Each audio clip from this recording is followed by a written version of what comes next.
Good morning, students.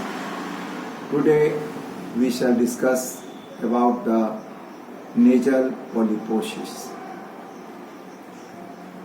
Nasal polyp is an inflammatory condition of unknown etiology where there is prolapsed and edematous mucosa appear as new growth arising from paranasal sinuses or nasal cavity and presents as soft, jelly-like overgrowth of the lining of the sinus wall.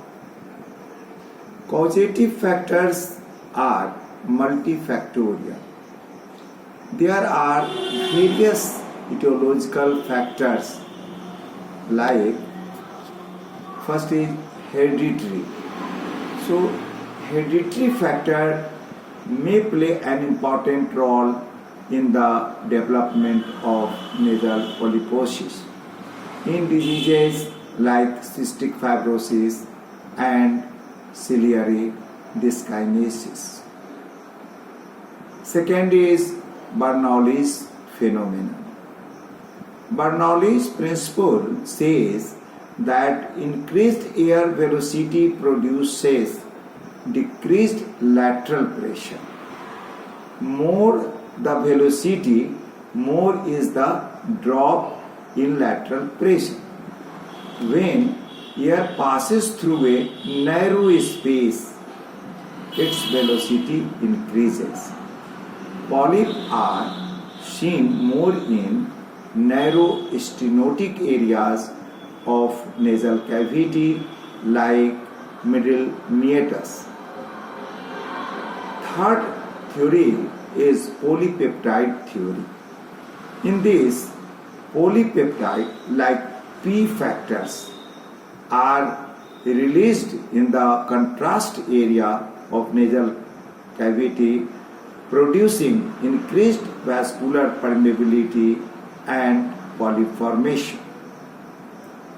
Fourth is allergy. Many cases of nasal polyps show positive test for environmental allergies.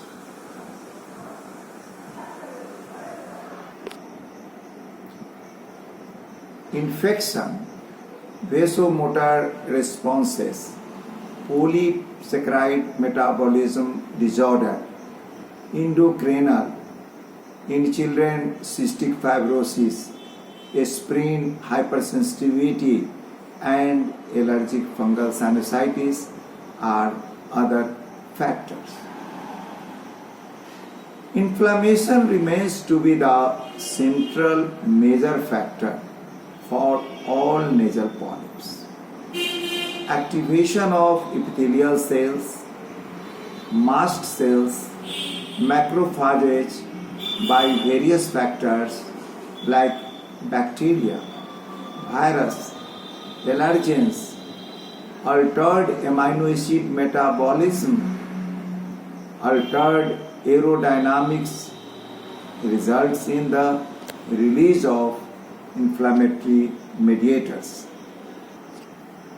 In 1990, Mirko Tosh reported various pathological theories of nasal polyp formation like adenoma and fibroma theories, necrosing ethmoiditis theory, glandular cyst theory, mucosal exudate theory, cystic dilatation of the excretory duct and vessel obstruction theory, then blockade theory, periphlebitis and perilymphangitis theory, glandular hyperplasia theory, gland new formation theory, and ion transport theory.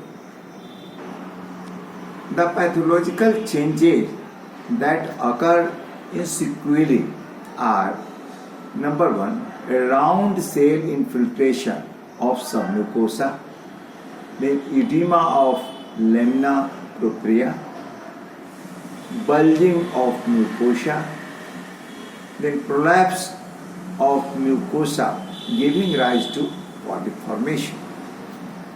There is increased intraepithelial glandular. So, polyps are of two types, edematous and glandular or cystic type.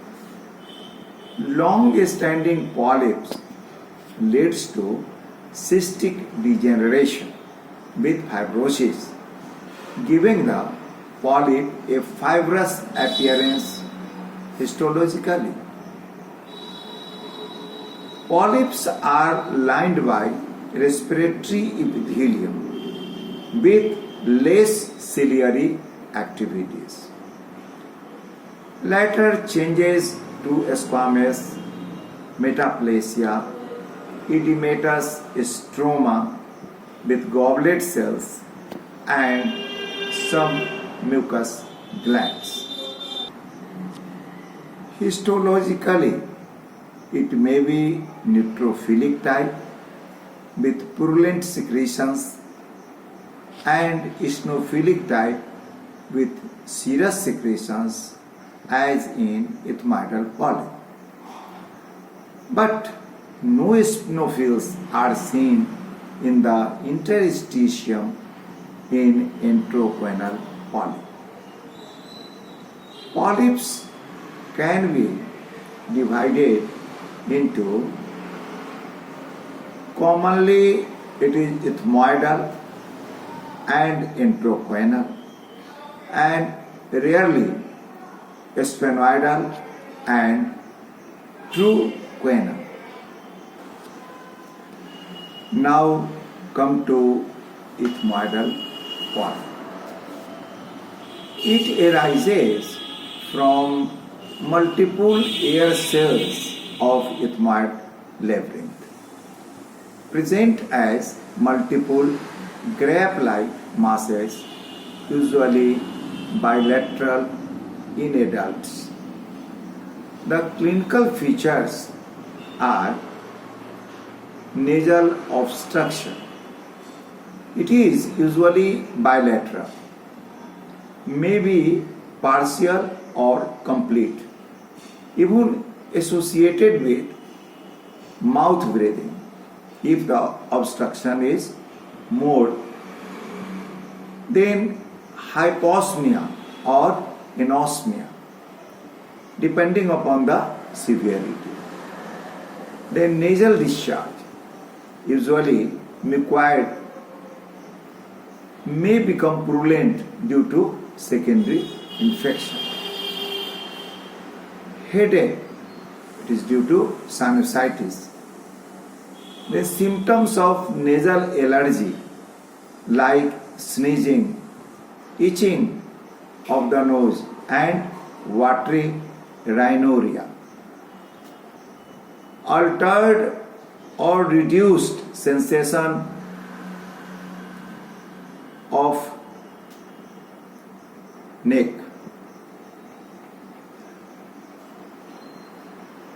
Then irritation in throat and hawking sensation due to postnasal drip. Broadening of nose in long-standing cases. It may be associated with itchy throat, cough, hoarseness of voice. Then hyponasal voice is also common.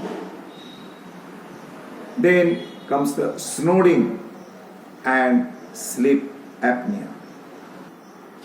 On anterior rhinoscopic examination, multiple pale greyish or bluish white grape-like masses arising from middle meatus.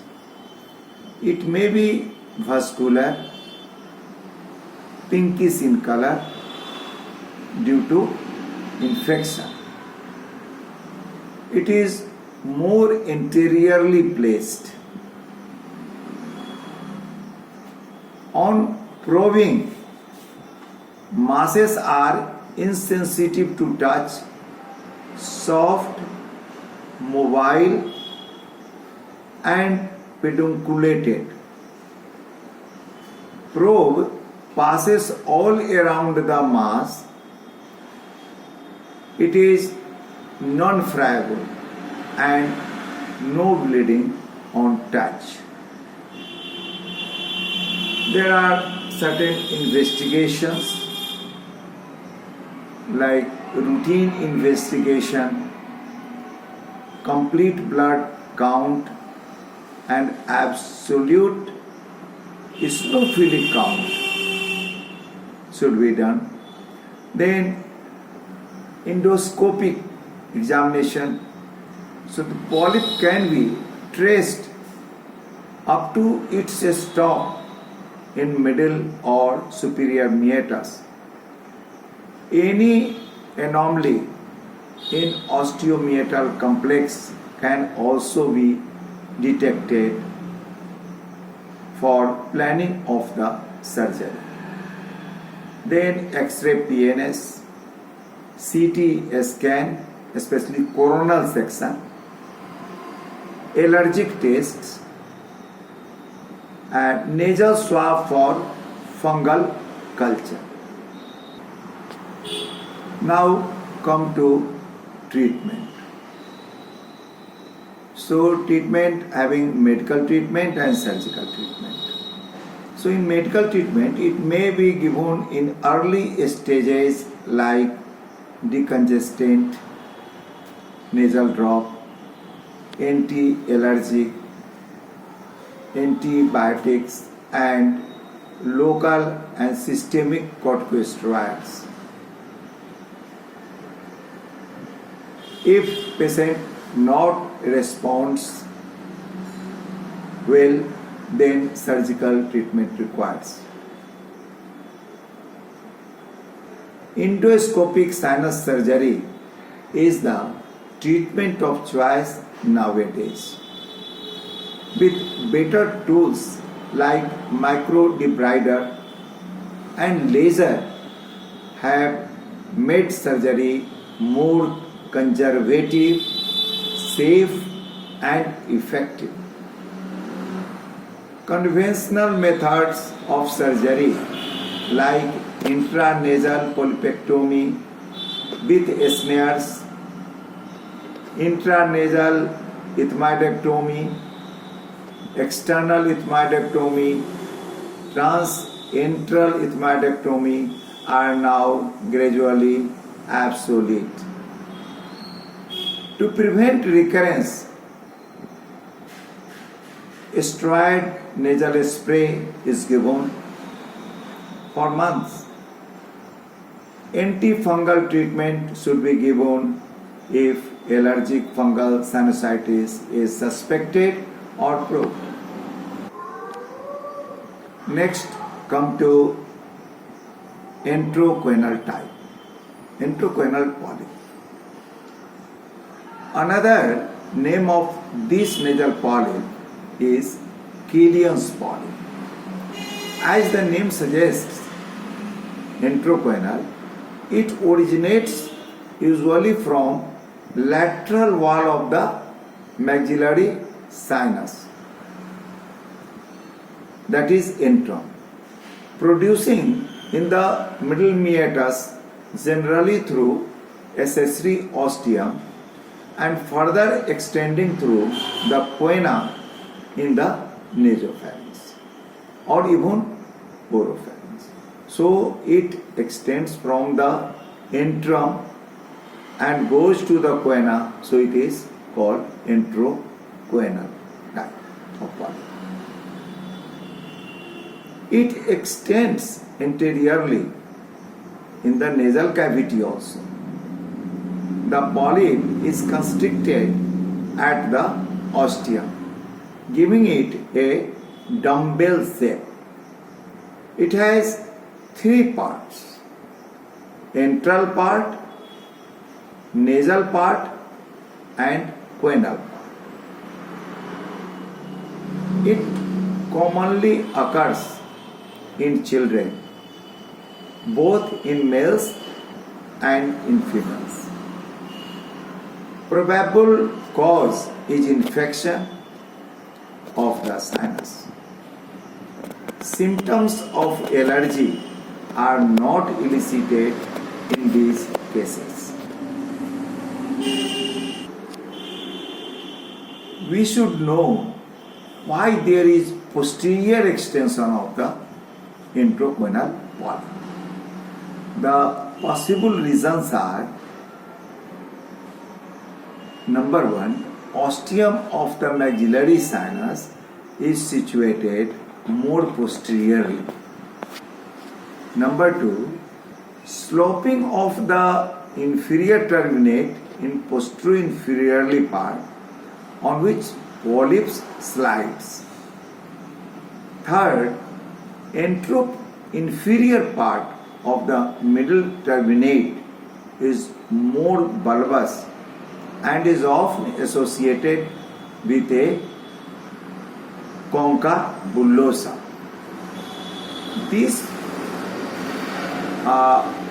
part of the middle turbinate is anterior to the maxillary ostium, which prevents anterior extension of the polyp. Number four, the mucociliary transport is from anterior to posterior due to effective beating of the cilia from anterior to posterior. The fifth is posterior choana is larger in comparison to the anterior nasal aperture.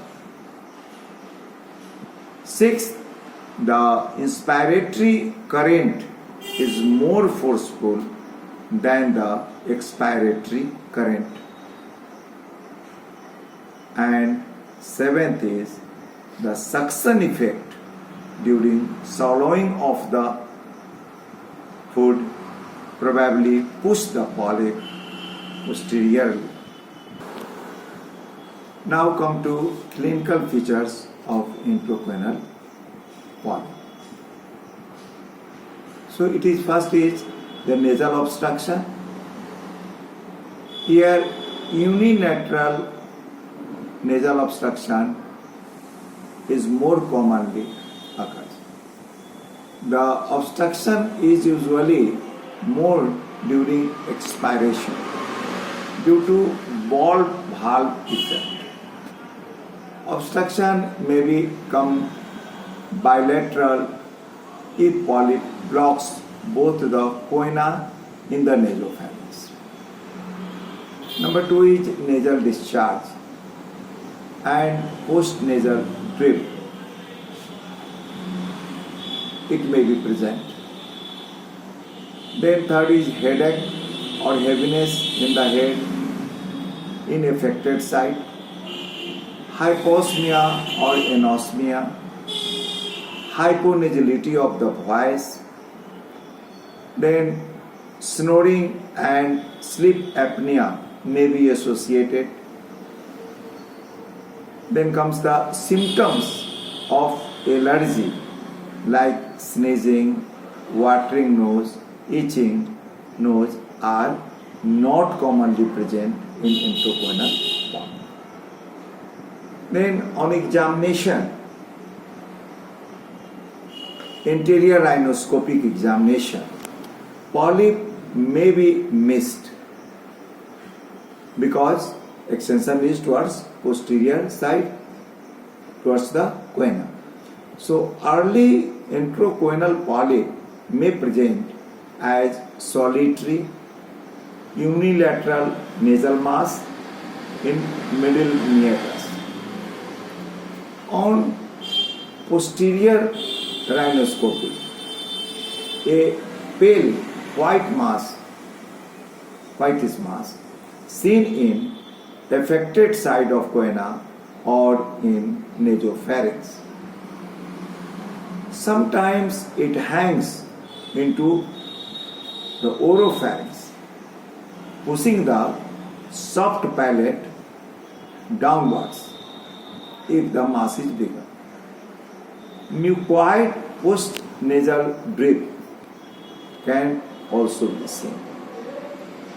On nasal endoscopy, pale white bluish polypoidal mass seen and stalk of the polyp may be traced into the accessory ostium in the middle meatus. Nasopharyngeal mass can be seen better by passing endoscope through opposite side of the nose. Investigations regarding enterocorneal polyp.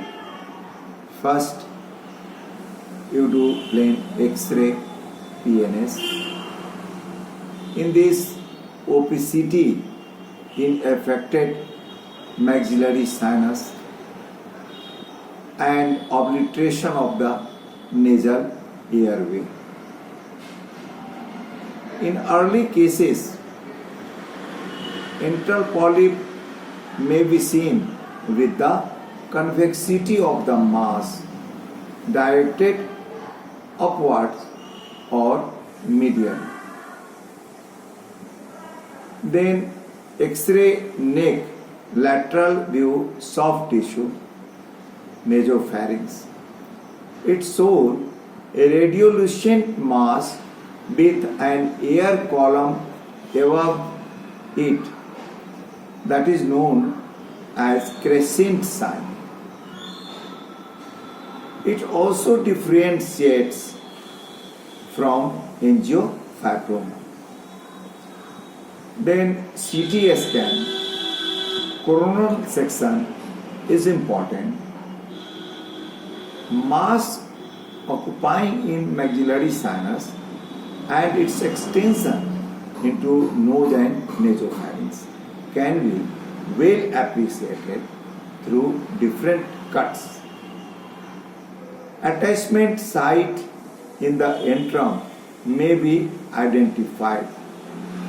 It is also essential to exclude any bony erosion and expansion due to neoplasm simulating nasal polypoidal mass.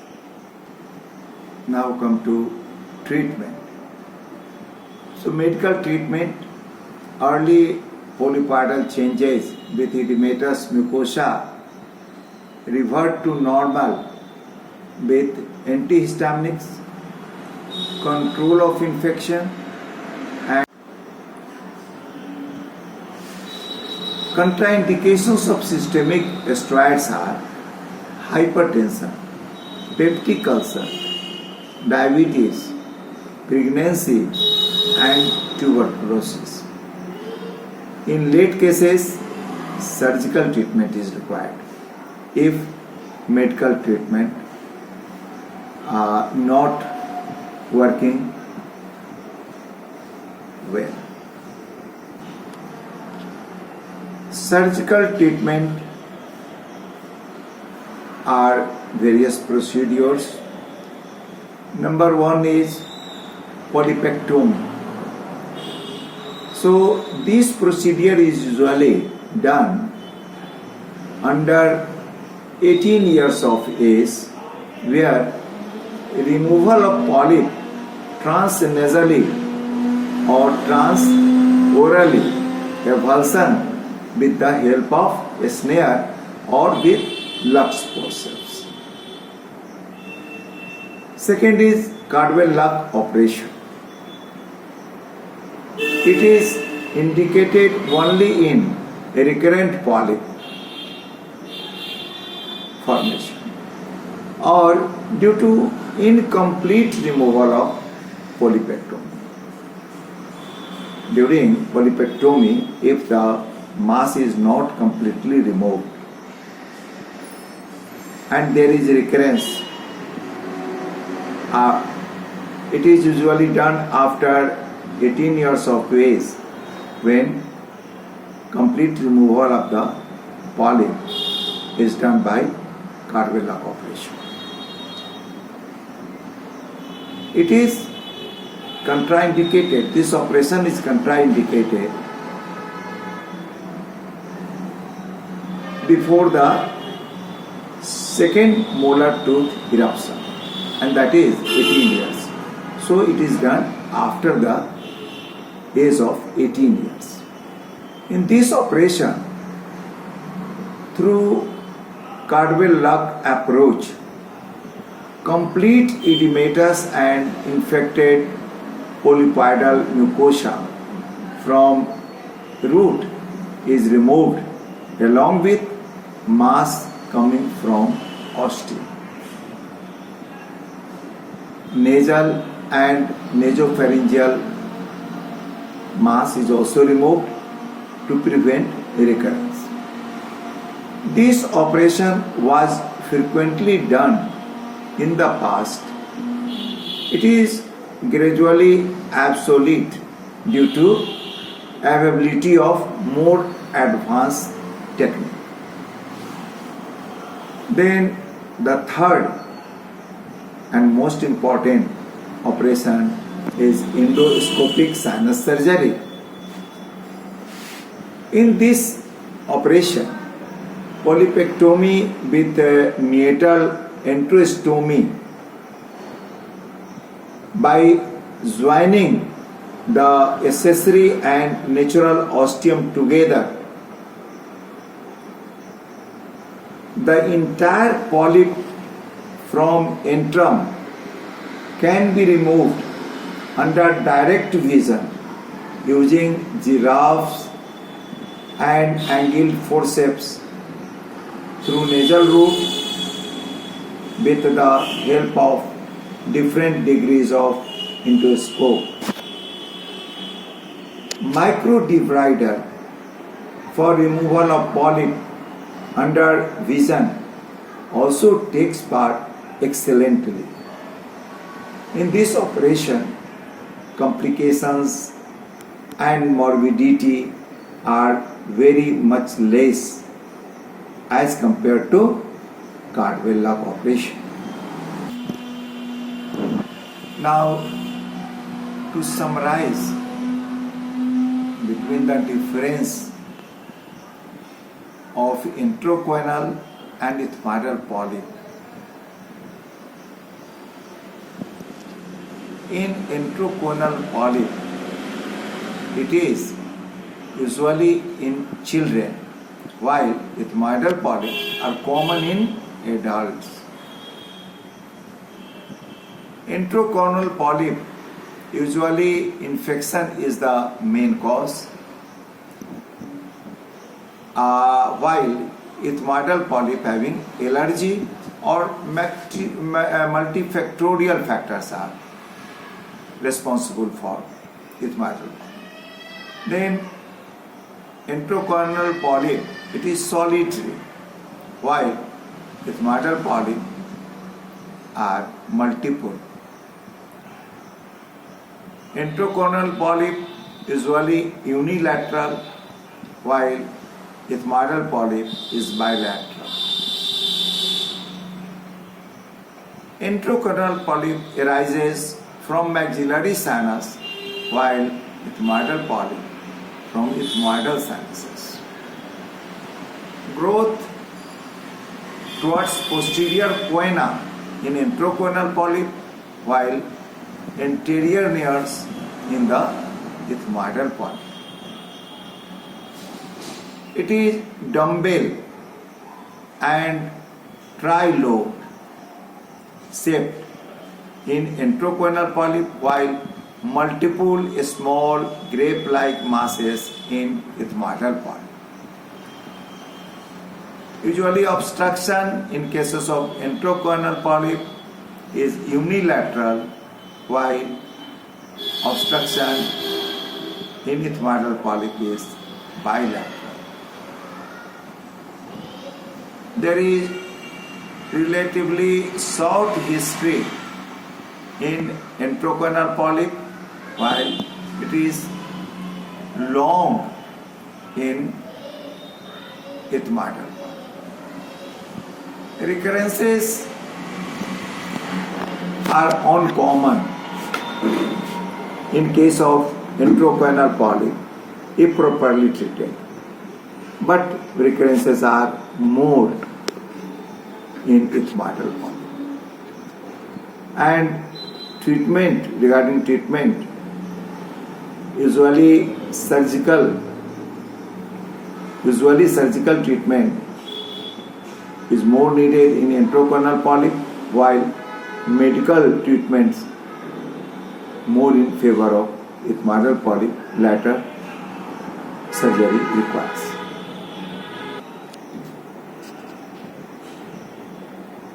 Now there are some other polyp-like structures you can have in differential diagnosis. So first is juvenile nasopharyngeal angiofibroma, meningocele, next hematoma, next hypertrophied posterior end of turbinates, then sphenocoenal polyp, nasopharyngeal rhinosporidiosis, third walled cyst, and Rathke's pouch tumor like craniopharyngioma. So these are the various differential diagnosis, and you have to exclude by its features and then come to the diagnosis of nasal polyp. This is